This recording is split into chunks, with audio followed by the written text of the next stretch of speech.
The city attorney spoke at the council meeting at the direction of Robin Dalton. It's clear that people had been asking questions for years and years about the progress of the Darryl Mount case and the fact that there was no real open investigation. I ask that John Asplin come to the microphone. He is the attorney representing the city in the civil suit for the Darryl Mount family.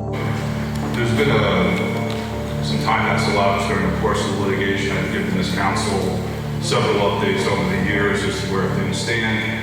The purpose of tonight is really just to give a recitation of a series of events that occurred during the course of the litigation. It's not a discussion about the merits of the case, it's not a discussion about the particulars of the case, but just simply informational purposes. I do know that this document is posted to the website, so it's available for everybody to see, but I thought it would be easier if I just came through and provide this update. It's clear that Robin Dalton bringing the city attorney to speak about the case was her attempt to be accountable.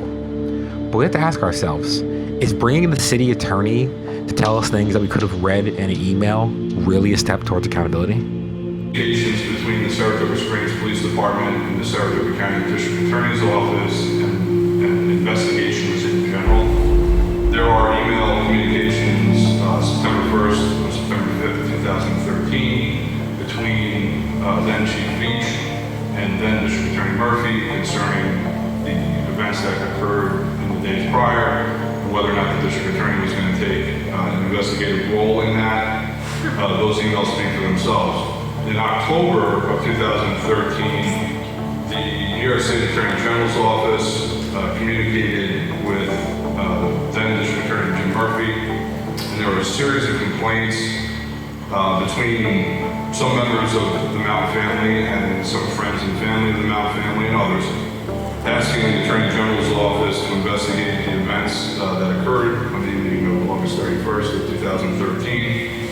On October 24th, the Attorney General's Office communicated to the District Attorney's Office that they had reviewed the complaints, that the complaints were not complaints that they were going to investigate, and they referred any investigation that was deemed appropriate to the Saratoga County District Attorney's Office. To my knowledge, I haven't had any communication with them. I'm not sure what the District Attorney's Office did or what their conclusions were, but we're talking a couple of dozen complaints that were referred to the Attorney General's Office. As you know, the Attorney General's Office was under an executive order signed by Governor Cuomo to investigate civilian deaths at the hands of law enforcement. I've been involved in numerous cases where the Attorney General's Office has asserted jurisdiction, superseded the District Attorney's Office, and investigated complaints involved in some current litigation in that respect now. To my knowledge, that didn't occur with these requests that were made. There were also then a number of procedural aspects to this case. What I have here is not a day-by-day recitation of the events that occurred. They're more the highlights of litigation moments in this case. I thought it might be important for the council just for some background information to see, the amount of activity that's occurred. As we all know, there was a notice of claim filed by Patty Jackson against the city of Saratoga Springs and several police officers. That occurred in November of 2013, November 21st to be specific. On December 11th, I sent out what's called a demand for a general municipal law Section 50H examination, which is the opportunity for me to inquire of a claimant as to the nature of the claim and the damages being sought. That examination took place on January 10th of 2014. A summons and complaint was ultimately filed by Ms. Jackson on behalf of herself and the estate of Darryl Mount on November 25th of 2014. An amended summons and complaint was filed on November 25th, 2014. An amended summons and complaint was filed on November 26th, 2014. The second amended summons and complaint was filed on June 19th of 2015. My office, on behalf of the city and the officers, answered the second amended complaint September 25th of 2015. Paper discovery, which, as you can all imagine, encompasses a volume of demands which require an extraordinary amount of time to go through the taking place in this case from September 2015 officially through September of 2021. There is some additional discovery in the form of paper discovery that may take place. We're anticipating a court conference for a conversation with the judge, which is Thomas Buchanan, who decided this case, for the purpose of getting a reconciliation between the parties on what the discovery parameters might still be. The plaintiff, Ms. Jackson, was deposed February 15th, 2017. And then we went through a series of depositions of officers of the Saratoga Springs Police Department. On May 1st, Sergeant Benware, now Sergeant Warfield, and then Officer Bell were deposed. On May 2nd, then Chief Beach was deposed. Officer John Babos on May 2nd was deposed. Tyler McIntosh, Adam French were both deposed on May 2nd. And then there was a deposition of then Commissioner Dr. Mathieson and Sergeant Sicko, which occurred on February 9th of 2018. Then we took the deposition of Morgan McLean on May 24th of 2018. There was a period of time of some motion practice concerning additional depositions that the plaintiff sought of city officials, which culminated in a resolution reached between council and myself, where we did provide one deponent and then the other was waived. That motion practice carried through with some additional motion and responses through March of 2019.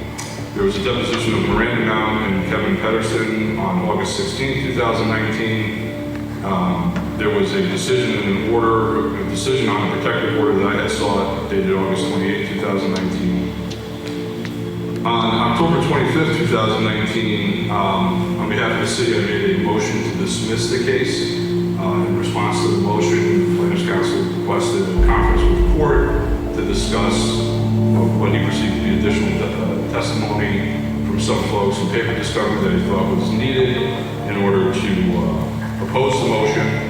That motion was filed with the court and is technically still pending. The pandemic occurs. There was amongst council, there were some personal matters that I'm not going to get into as far as health issues go. There were several delays in that respect. Then the pandemic hit. As you all know, everybody got to go home and work from home unless you were an essential person. As it turns out, attorneys were not essential people to be working. So we worked from home, which made the period of time where the pandemic rules were in place kind of a lull point. Courts then were fundamentally closed with some limited activity allowing them to come back and forth. When we got back into the swing of things, I guess, so to speak, I left out there was a deposition of the coroner, Dr. Sikorica, that occurred on November 29, 2017. Anti-vaxxer. Excuse me. So then in July of 2020, in response to the motion that I had filed in October of 2019, there was a motion made by the plaintiff to allow for additional discovery so that he could oppose the motion. We conferenced that matter with the court in January of 2020, then the pandemic hit. A series of other events occurred, just personal nature things that we're not going to discuss. There was my response to the motion on July 20th of 2020. The judge issued a decision in order on July 29th of 2020, and then there was another motion that was made, another response that brings us to the end of August of 2020. We conferenced the case many times with Judge Buchanan between September of 2018 and February of 2020. A further deposition of Dr. Sikorica was conducted on June 23rd of 2021. Further deposition of Aaron Benware and Lieutenant Gilson was conducted on August 11th of 2021. I anticipate that there's going to be another court conference scheduled with Judge Buchanan to bring to a conclusion the discovery period in this case. Once that occurs, I will be refiling the motion for summary judgment that was filed in October of 2019. There formally was a time frame in the civil practice laws and rules that governed when a decision on a motion for summary judgment should be issued. That rule was removed. So the time frame for a decision to be issued is really within the discretion of the court based on how much volume of work the court encounters at the time the motion is made. I suspect that this is a case that would require oral argument to be conducted. The oral argument would be scheduled sometime within probably 45 to 60 days after the motion is deemed fully submitted, at which time then the judge will consider the oral argument that's made, motion practice, the papers, the memorandum, and so on and so forth, and we'll find ourselves with a decision on the motion. I reasonably anticipate that there'll be an appeal, regardless of probably who wins, and a trial date that is probably not reasonably anticipated until either late 2022 or the early part of 2023. That's basically a walkthrough of where we've been through the course of this litigation. I didn't intend for this to be a very specific conversation because the case is still being actively litigated. But we have to ask ourselves, is bringing the city attorney to tell us things that we could have read in an email really a step towards accountability?